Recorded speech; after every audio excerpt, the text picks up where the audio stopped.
Hello, listening people. Hello. And you're listening to Spit and Polish presents Unappreciated Masterpieces. Who are you? I'm Ryan. I'm Bartek. Yes, we are Ryan and Bartek, the hosts of Spit and Polish. Why Spit and Polish, you ask? Because we're both spitting and we both happen to be Polish. Isn't that right, Bartek? And we're both Polish. Yes, you want to. That's my part, so I say it. You want to polish that one in there a bit more? Jeez. That's my Polish sound effect. Yeah, that's the national anthem of Poland he just did there for you guys. March, march. So we're doing Unappreciated Masterpieces. Now, Bartek, what is the goal of Unappreciated Masterpieces? What is it that we try and achieve?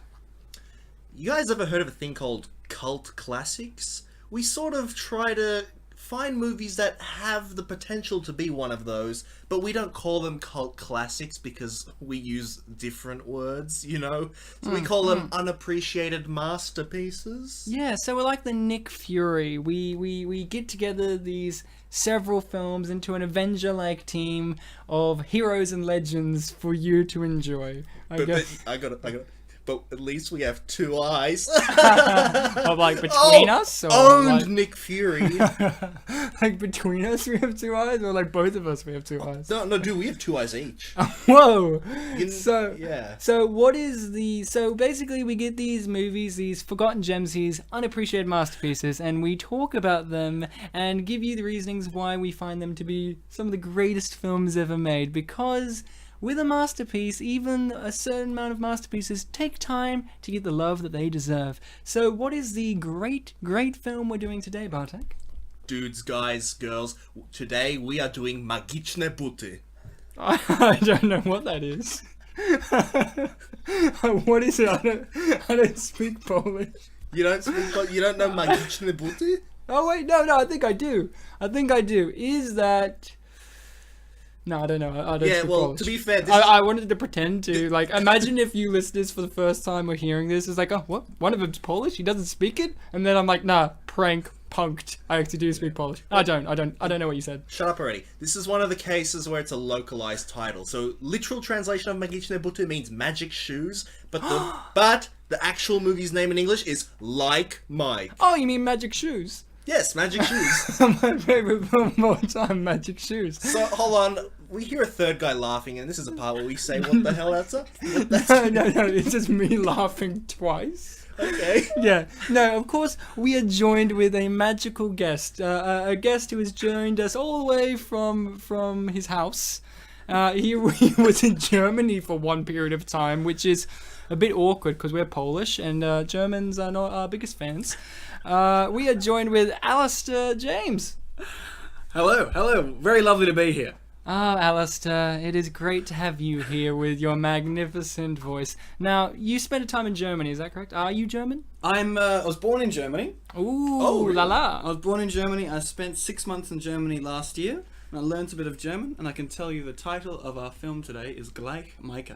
Oh, that's really weird because I know how to speak German and he's telling the truth. What the hell? That one rhymes. The Polish one doesn't rhyme. Well, German language rhymes. Well, now, for those listeners who can't see Alistair, he is a well-built, blonde-haired, blue-eyed Aryan gentleman, so he fits the German build. Whereas we're just guys with long Bartek's hair. really hairy and I'm hairy too, but like on my head, But he's got on his face. long curly hair. Do you know Jack Black? Bartek has been told by the kids he looks like Jack Black. Yep, the kids. So we are going to start this great film in one moment. But yes, we're doing Like Mike, the cinematic classic that came out in 2002. Now, just before we delve in, let's give a little conversation about our relationship with this movie. Bartek, I want to hear your relationship because Bartek brought this in himself on DVD. So you have a bigger relationship to it than I do. This is a movie that I watched as a kid. I'm not sure what age, but I assume somewhere around mid to late primary school. And I remember I really, really liked this movie, Like Mike. Magic Mike, yeah. Yeah. Well, when I googled it, Magic Mike was one of the means, but of course I didn't mean that. Did you mean like Magic I haven't seen Magic Mike. The sequel to this is Like Magic Mike, where he becomes a male striptease dancer. Like Mike XL. Like Mike XL, yeah. So yeah, I like this movie, and I don't even like sport movies, and that is true. That is true, and I really like this movie for some reason. And when I rewatched it recently for the first time I think I was 11 when I last saw it, so that was almost 12 years ago.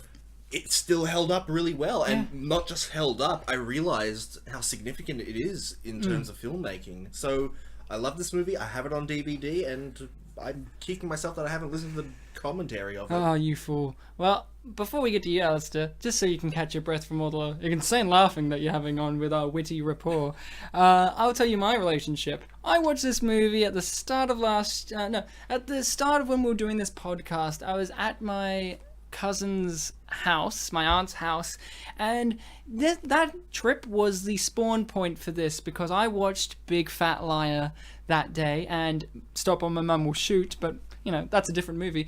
And eventually I was talking about how these films are the greatest films ever made, as I do in this podcast series, but I had yet to start a podcast series about it. And my young cousin, who's I think he's about like 15 or something, and he's like a little ginger-haired guy, he was just like, it's the best movie ever? And I'm like, what is it, Lachlan? And he's like, have you seen Like Mike? And I'm like, I have not seen Like Mike. And he rushed like a little boy to his DVD collection, and on the top was Like Mike, like it was most recently viewed. And I looked at his disc, and it was like really worn, like he'd watched it a lot. And he was just like, we put it on, and he was just sitting there going, yeah, see that scene? I remember that when I was young, and oh boy, I described it. I really, like his review of this movie would be, this is the greatest movie ever made, and it is the greatest movie ever made. That's my personal relationship. I watched it with someone else who is an unappreciated masterpiece type person, and I had yet to see this masterpiece for myself, but seeing it with someone like us sitting there going, yeah, this is the reason why it's amazing. And I'm like, yeah, it is amazing. It is amazing. It is amazing. So, Alistair, what's your relationship with this masterclass? Well, I've got to say, when this movie came out, I pushed it under the rug and I never watched it. I didn't think that it would be my kind of movie. I'm also not into sports movies. And although I've heard how good Lil Bow Wow is in his music career and his acting career, I never got a chance to see it for myself. And then when I did get the call from Ryan and Bartek to do this gig, I thought I really need to watch this. Yeah. But I've been putting it off. I heard about it. I heard about this project for so long, and Ryan told me weeks ago to watch the film. Yeah. I'm putting it off. I'm putting it off. I'm putting it off. And today was the last day I had the chance to watch it. Yeah. And I was going to watch it before work. I had work from 6 till 12, but I couldn't do it before work. So on the way from work to here, I had to stop in McDonald's and got myself a 6-pack of nuggets and a medium meal. And I sat down with my laptop and my pair of headphones. And from 12:30 till 2, I watched Like Mike for the first time. And I was spellbound. I was absolutely enamored with the characters and the story, like I never thought I would be. Oh wow! So I'm so happy to have the opportunity to watch it, I've never heard a backstory so vivid, and to spread my enthusiasm for the movie. It's a real love affair I had with this movie. A very short-term love affair. Oh my god! This is going to be a very fresh commentary for you. Then. Exactly. What I loved was this podcast was originally scheduled like when we recorded it for 1:30, and Alistair messaged me going, "Ryan, I'm not in a good mood right now. Could we put it to 2:30?" What I really must have got was, "Ryan, I'm watching it currently. Can we wait till I finish?" All right. He was upset at himself for not having watched it So, years ago. guys, let's start this masterclass piece of affair. So, get your copy of Like Mike ready, and I imagine you have a legal copy of it, people, because if you don't, you're not giving money to the people that wrote, directed, and starred in this movie, and if you don't, I think Lil Bow Wow, who's now just Bow Wow, will be very disappointed. So we're going to start in 3, 2, 1, play. Oh, yeah. Oh, Fox. You know how to make movies. Now, guys, this is a masterclass affair of a film. Now, this came out in 2002. What were we up to in 2002? What were you up to, Bartek? I mean, we've already heard on previous episodes what you were up to, but let's just be fancy fair. Did you see this in the theater? Oh no, I think I saw this on DVD. Oh. Or on TV. I'm not sure where I saw it, but it definitely was not in theater. Was this one of the first that you ever bought on DVD? Like, did you buy it yourself, or did your mum just come home and be like, "Here you go, Bartek"? Dude, I don't even know like where it all started or anything. Like, I think this was just bought on DVD a couple of years after I saw it because I remember, hey, I like this movie. Wow, that was emotional. So I don't think this DVD copy was the first time I'd watched the movie. I hope not. I mean, you know, for me, I innocently only watched it a couple months ago, and then I watched it just before yesterday, and I was in tears. So what were you doing in 2002, Alistair? What was happening with your young Aryan looks? In 2002, I was a young Aryan in primary school in Australia, away from the Vaterland. Oh no! And I do remember this movie coming out. I remember the ads and thinking, wow, Lil Bow Wow is a cool character. Yeah. And I knew the basic storyline. I knew he had some magic shoes, and it was an exciting storyline. But like I said, I slipped it under the rug. Ah, you fool! I didn't get a chance to see it until recently. Oh my god! Right. So we've introduced a bully character. The bully. Now, when we do this show, we've done quite a number of episodes now. A lot of the show revolves around movies with kids at school. This is an orphanage. The first 2 episodes, 2 in a row right there. And there's always a bully character. There's always a bully, and this bully character, he makes you feel, doesn't he? I don't know what, but he makes me feel. He's a lot more three-dimensional than you might think to start with. Yeah. He's got a lot more going on underneath the surface. Yeah, he's more in there than the other bullies we've seen. Yeah. Like he's throughout the whole thing. Like I thought at one point they'd already been cool with each other, but it's not until way later, the climax of the movie, even when they've finally got a Spoiler. sort of. Yeah. Oh, spoiler! I think they definitely cast a good bully. He's got a good bully build and a good bully face. He's gone on to do the most out of like the child actors here. He is in the TV show Breaking Bad. Is that right? Yeah, have you seen it? He's in it. What's he in it? He's in it as a character called Todd, who's this Nazi hillbilly guy that's like a complete psychopath. Wow. Has little emotions. He's also in, I feel like, what would be one of Bartek's favorite movies, which is Battleship. And I haven't seen it. You should. Is that the one with Rihanna? Yes. That'd be a great episode And for this. Oh yeah, and he was in it, and he's gone on to do quite a bit. His joke nickname is Meth Damon because he looks like a methed out version of Matt Damon. Does he play a meth head in Breaking Bad? No, he plays a meth dealer. Okay. So he's that typical guy who's above drugs, just like Will Smith here. He's above drugs. Absolutely. Look at him. Oh. Well, I'm glad they conveniently looked at a clip where every single character is happy because Jeffrey isn't always. Jeffrey's very. Talking about happy, we just missed Crispin Glover's first appearance in this movie, in which he just comes in with his own hair, and he just comes in and he's like, "Hey guys, it's me, Crispin Glover. You may remember me from such classic films as Charlie's Angels." And apparently The Simpsons, because what is that, Troy McClure? Well, if anyone could play Troy McClure in a live-action movie, it would be Crispin Glover. So we just had a first significant line being put down for being an orphan. Absolutely. Also, yeah. might I add, it comes across not only as rude, but you could construe that as incredibly racist, because it's like this rich white family. He's just like, ew, don't donate money to one of those kids. And look, no offense, Lil Bow Wow, but he's got his little dreads going, and he's got the hoodie. Who knows how that could be strung together? I mean, I had no expectations when it came to the start of this movie, but I was sure that those two girls would make a resurgence as some kind of love interest. Yeah, I was sure that it didn't happen. It didn't happen. And I'm disappointed it So didn't hold on. Yeah, that phrase "it didn't happen" comes up a lot in this movie. So Ryan, hypothetical turn of events. What if Little Bow Wow said something like, "I'm an orphan. This money would go to feed us." Well, how do you think they'd respond to that? They would respond with, "I'm sorry, I don't speak unemployed," and then blow smoke in his face. Now, this guy's also in Breaking Bad. Oddly enough, he's the character who's like the cleaner. Like, he's like, when you fuck up bad, he makes you disappear. So it's like this is like the 15th movie where Breaking Bad people are just in it left and right. So the universe, it's a big universe. I'm just saying. Didn't the bully in Big Fat Lie go on to do 12 Years a Slave? Yes. Man, a lot of You these mean movies... Paul Giamatti? No, the bully, not the villain. Can you imagine? Can you imagine? He went to do NWA. Could you imagine Paul Giamatti in blackface doing 12 Years a Slave, and he's the slave, and he's just like, man. He was in that movie though, wasn't he? No. 12 Years a- wasn't, No, I don't think he was in. I think we can just imagine him fitting Maybe. in very well in that wasn't movie. there a joke at the Oscars about like, first he was in 12 Years a Slave and now he was in NWA? Oh, Like, maybe. I haven't watched 12 Years a Slave. I haven't either. I mean, I imagine Paul Giamatti in this movie as Lil Bow Wow, And he would just be like, man, give me the money, and he like sticks him up with like a knife, and he's like, man, he's like, Right, this is a respect me, G-rated respect movie. me. I was in Sideways.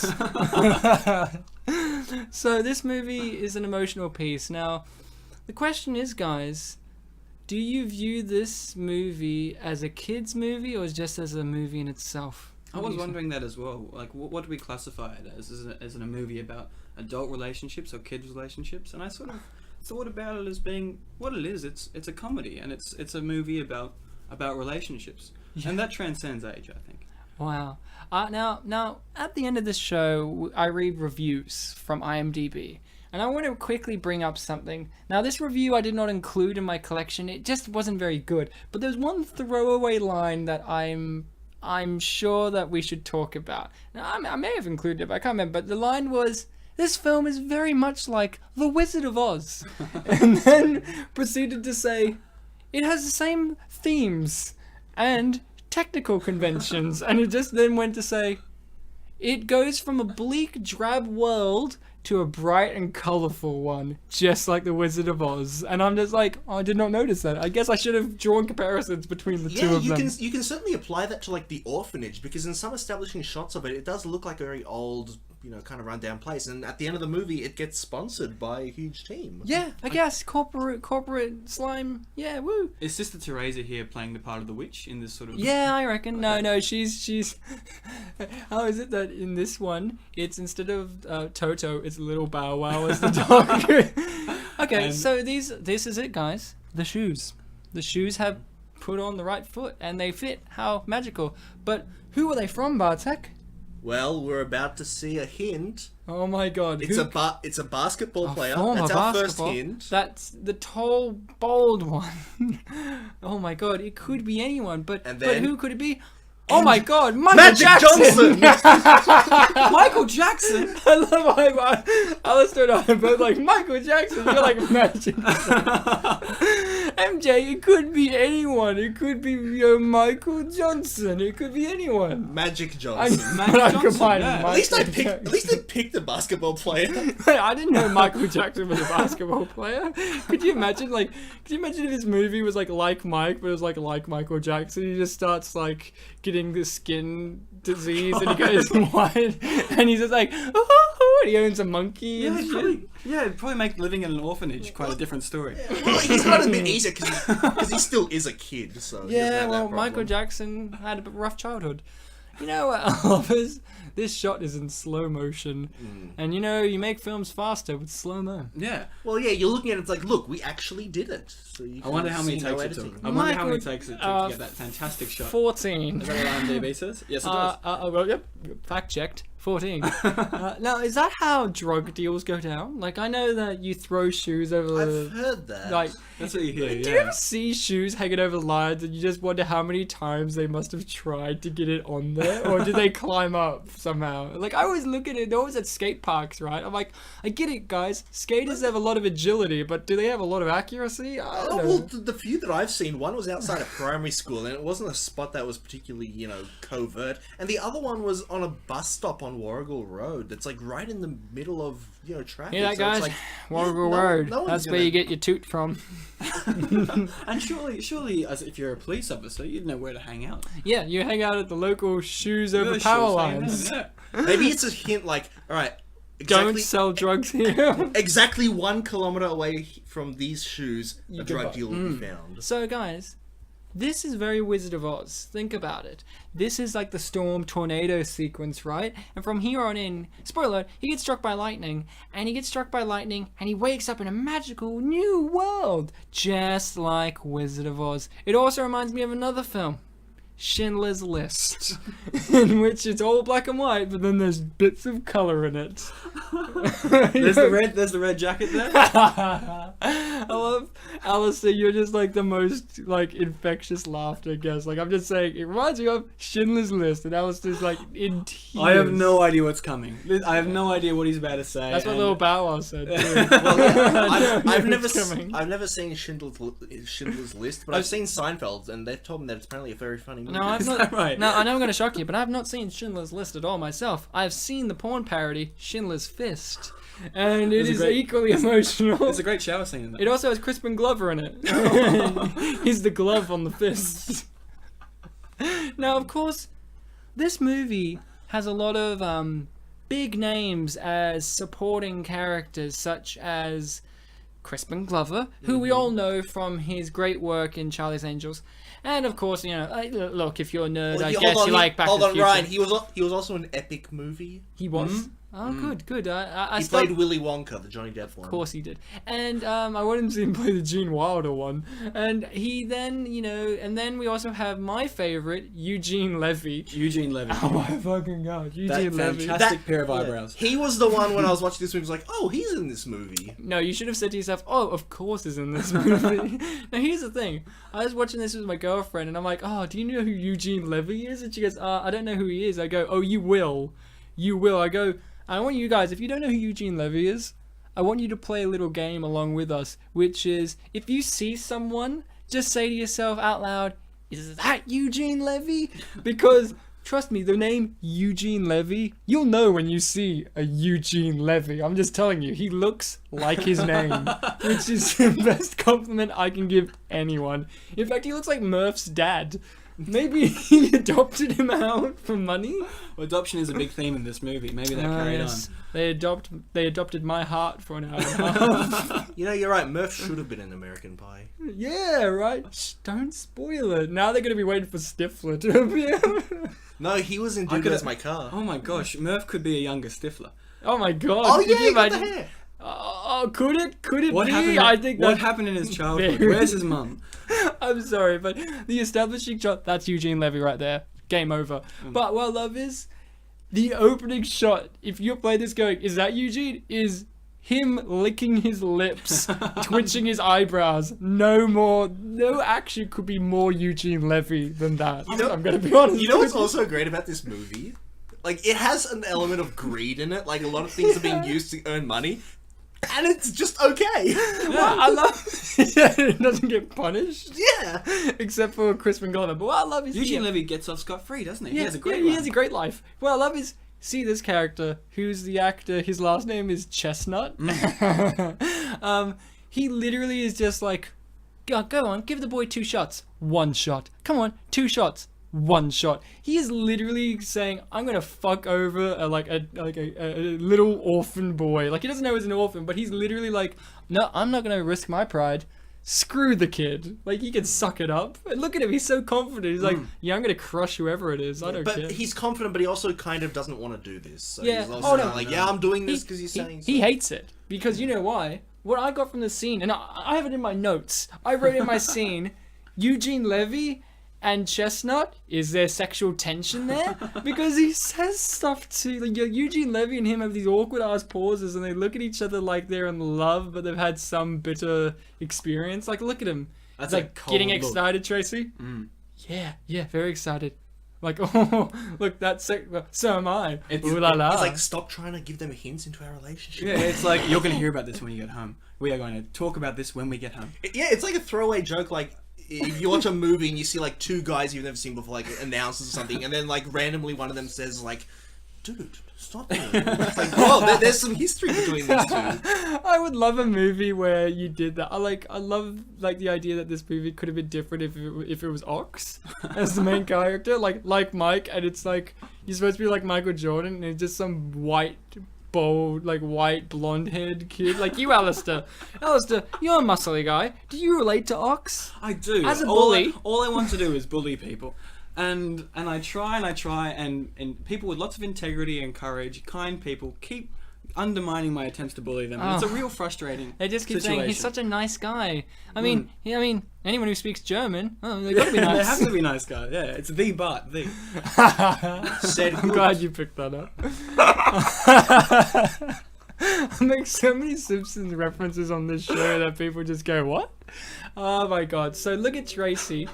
Why is it also, must I add now, Bartek, this might be your area of expertise, but I'm entering my foot in the possibly racist comment.